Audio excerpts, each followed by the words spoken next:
ఆకాశం ఎందుకో పచ్చబడ్డది, ఆ నడుమ బొట్టేమో ఎర్రబడ్డది.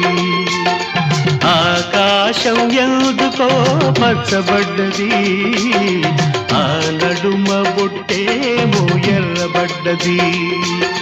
వీచే గాలుల తాకిడి, సాగే బువ్వల అలజడి, రమ్మని పిలిచే పైబడి.